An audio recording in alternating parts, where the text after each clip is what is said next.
주식으로 돈 벌고 싶다면 지금 당장 HTS를 끄고 동네 마트나 백화점으로 가세요.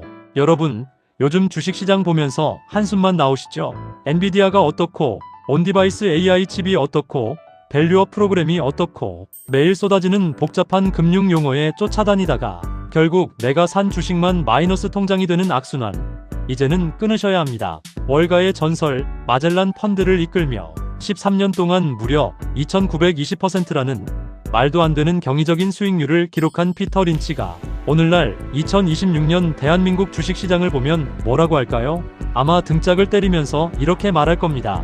왜 자기가 알지도 못하는 복잡한 기술주에 전 재산을 걸고 있냐고 말이죠. 피터 린치는 복잡한 미분 방정식을 쓰는 천재 경제학자들을 비웃었습니다. 그가 10배거, 즉 10배 이상 오르는 대박 주식을 찾아낸 곳은 월스트리트의 번지르르한 사무실이 아니라 아내가 쇼핑하던 마트, 딸이 좋아하던 도넛 가게, 그리고 출장길에 묵었던 모텔이었습니다. 놀라운 건 이 공식이 2026년 지금 K-트렌드가 전 세계를 휩쓸고 있는 바로 지금 대한민국에서 가장 정확하게 맞아떨어진다는 사실입니다. 오늘 영상 끝까지 보시면 여러분도 일상 속에서 제2의 삼전, 제2의 에코프로가 될 10배 주식을 스스로 찾아내는 눈을 완벽하게 가지게 되실 겁니다. 피터 린치 투자 철학의 핵심 중의 핵심은 바로 내가 잘 아는 것에 투자하라는 원칙입니다. 자, 예를 들어볼게요. 최근에 여러분 주위에서 이거 진짜 구하기 힘들다라거나 요즘 유행이라 나도 하나 샀다 하는 것들 없으셨나요?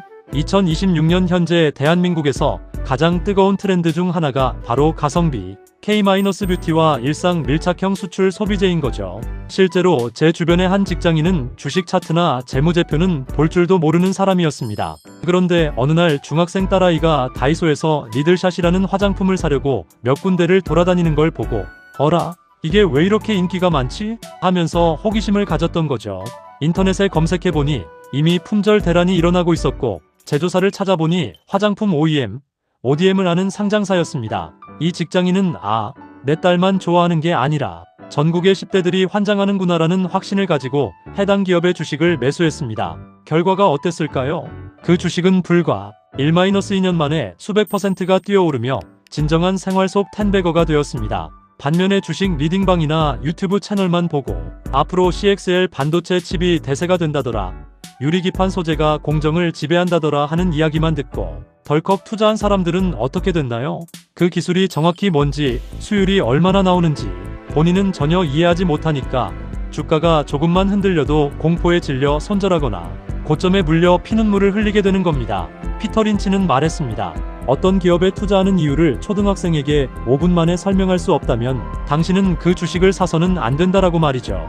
고도의 기술력을 요하는 반도체나 바이오 주식은 전문가들도 예측하기 어렵지만 소비자의 마음을 사로잡은 기업은 눈에 너무나도 잘 보입니다. 매일 아침 내가 마시는 저가 커피 브랜드의 지점수가 폭발적으로 늘어나는 것, 동네 편의점에 새로 들어온 라면이 갈 때마다 비어있는 것, 바로 이런 일상적인 현상들이 월가의 천재 펀드 매니저들보다 여러분이 훨씬 더 빨리 대박 주식을 포착할 수 있는 최고의 무기인 겁니다. 자, 여러분이 동네 다이소나 올리브영 혹은 성수동 팝업 스토어에서 엄청난 인기 상품을 발견했다고 칩시다. 와, 이 회사 대박 나겠는데 하고 흥분해서 당장 전 재산을 주식에 넣어야 할까요?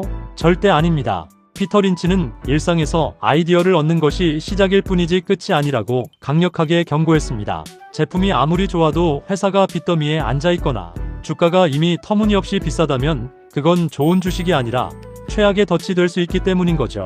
그렇다면 거장은 어떤 숫자를 보고 최종 합격점을 내렸을까요?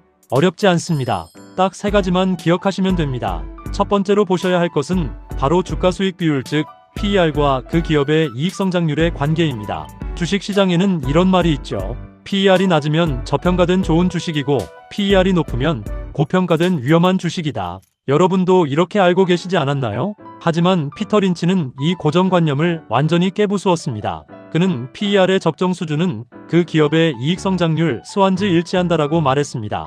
예를 들어볼게요.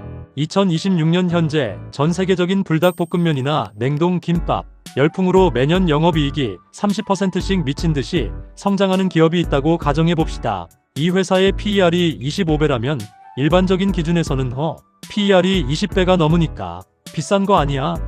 라고 생각할 수 있습니다. 하지만 피터 린치의 관점에서는 매년 30%씩 성장하는 기업이기에 PER 25배는 오히려 매우 저렴한 보석 같은 상태인 겁니다. 반대로 매년 이익이 5%밖에 안 늘어나는 전통적인 굴뚝 기업이 있는데 PER이 12배다. 이건 저평가가 아니라 오히려 성장에 비해 주가가 비싼 만성 고평가 상태라는 거죠. 그래서 피터 린치가 가장 사랑했던 비밀 무기가 바로 PEG 비율, 즉 주가 수익 성장 비율입니다. 공식은 아주 간단합니다. PER을 이익 성장률로 나누는 거죠. 예를 들어 현재 PER이 20배인 기업이 있는데 이 회사의 연평균 이익 성장률이 20%라면 PEG는 1이 됩니다.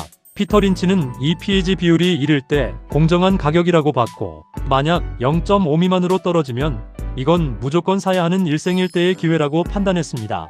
2026년 지금 대한민국 증시를 대입해볼까요? 최근 온디바이스 AI 칩에 들어가는 필수 부품을 만들어서 글로벌 빅테크 기업들에 납품하기 시작한 국내 강소기업이 있다고 칩시다. 이 회사의 이익이 매년 50%씩 폭발적으로 늘어나고 있는데 주가는 아직 소외되어서 PER이 15배 수준에 머물러 있다면 PEG 비율은 15 나누기 50을 해서 고작 0.3밖에 안 되는 겁니다. 월가의 수많은 엘리트 펀드 매니저들이 복잡한 매매 프로그램 돌리면서 단타치고 있을 때 피터 린치 같은 거장들은 이런 PEG 0.5 미만의 숨겨진 강소기업들을 조용히 쓸어담아 10배, 20배의 수익률을 만들어냈던 것입니다. 세 번째로 피터 린치가 수익률만큼이나 끔찍하게 아꼈던 지표는 바로 부채 비율과 현금성 자산이었습니다. 아무리 동네에서 대박이 난 아이템을 가진 기업이라도 재무제표를 열었을 때 부채 비율이 200%, 300%를 넘어가고 당장 1년 안에 갚아야 할 단기 차입금이 가득하다면 피터 린치는 가차없이 그 주식을 쓰레기통에 버렸습니다. 왜냐하면 주식시장에는 언제든 예상치 못한 경제 위기나 금리 인상 같은 가혹한 겨울이 찾아오기 때문인 거죠. 2026년 현재 고금리 여파가 완전히 가시지 않은 상황에서 빚이 많은 기업들은 이자 비용을 내느라 신제품 개발이나 마케팅에 투자할 돈이 없어 결국 스스로 무너지게 됩니다. 반면에 은행에 현금이 든든하게 쌓여 있고 부채 비율이 50% 미만인 기업들은 어떻습니까? 불황이 오면 오히려 경쟁사들이 망해 나갈 때 그 시장 점유율을 통째로 흡수하면서 위기가 끝난 뒤 엄청난 괴물 기업으로 폭풍 성장하게 됩니다. 피터 린치는 부채가 없는 기업은 절대 망하지 않는다라고 했습니다. 망하지 않는 기업이 일상 속에서 대박 상품까지 터뜨렸다.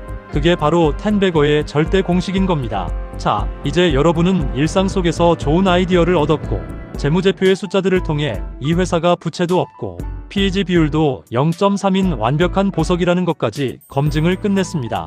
그래서 확신을 가지고 주식을 매수했죠.